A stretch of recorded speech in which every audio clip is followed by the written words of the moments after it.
নতুন আলু দিয়ে দেশি কই মাছ, এত টেস্টি একটা রেসিপি। আসসালামু আলাইকুম, কেমন আছেন আপনারা? আজকে আমি আপনাদের জন্য নিয়ে এসেছি অনেক সুস্বাদু একটা রেসিপি। তা হচ্ছে দেশি টাটকা টাটকা কই মাছ দিয়ে নতুন আলু ও টমেটো দিয়ে ঝোল।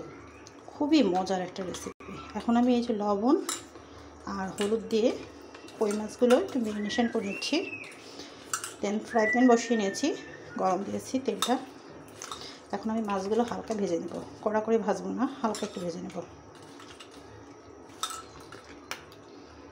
আর মাছগুলো আমি এইভাবে কেটে নিয়েছি, এর ভিতরে তেল মশলা খুব ভালোভাবে ঢুকে যাবে। এই তো এখন আমি মাছগুলো ভেজে নেব।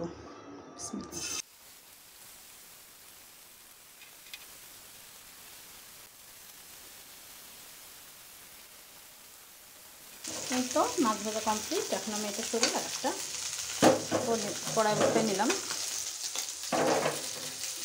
একটু গরম হলে তারপরে আমি এখানে তেল অ্যাড করে দিচ্ছি।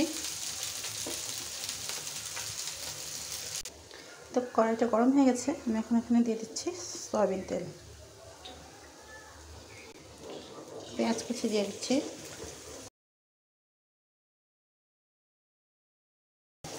এই তো পেঁয়াজটা হালকা ভাজা হয়ে গেছে। এই অবস্থায় আমি এখানে কাঁচা পাকা টমেটো, 2 রকম টমেটো নিয়েছি, এটা অ্যাড করে দিচ্ছি।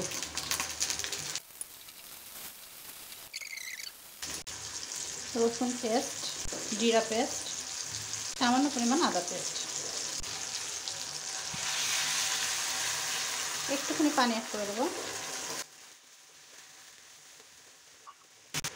ধনিয়া পাউডার 1 চা চামচ, লাল মরিচের গুঁড়া 1 চা চামচ আর হাফ চামচ, হলুদ পাউডার হাফ চা চামচের একটু কম, স্বাদ মতো লবণ। এই তো কটাই মশলা। এখন মশলাটা খুব ভালোভাবে আমি কষিয়ে নেব। ফিরছি পুরোপুরি মশলাটা কষিয়ে নেওয়ার পর।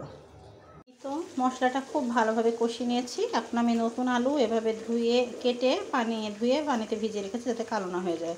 এখন এই নতুন আলু মশলার মধ্যে, কষিয়ে রাখা মশলার মধ্যে অ্যাড করে দিচ্ছি।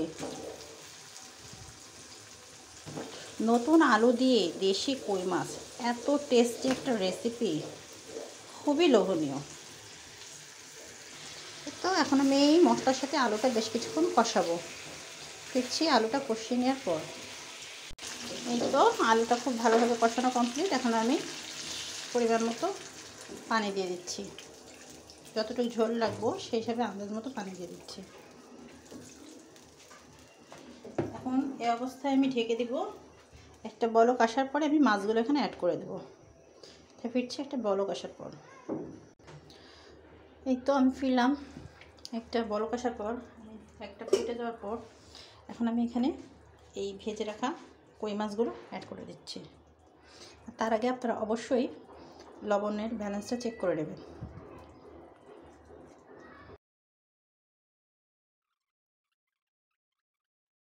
তো এখন তেমন নাড়াচাড়া দেব না, জাস্ট উপরে এই মাছগুলো একটু ঝোলে ডুবিয়ে দেব, দিয়ে আমি মিডিয়াম হিটে এটা কুক করব। আমি যতটুকু ঝোল রাখতে চাই সেই পরিমাণ আমি ঝোল রেখে দেন আপনাদেরকে আমি পরিবেশন করে দেখাবো। তাহলে আমি ফিরছি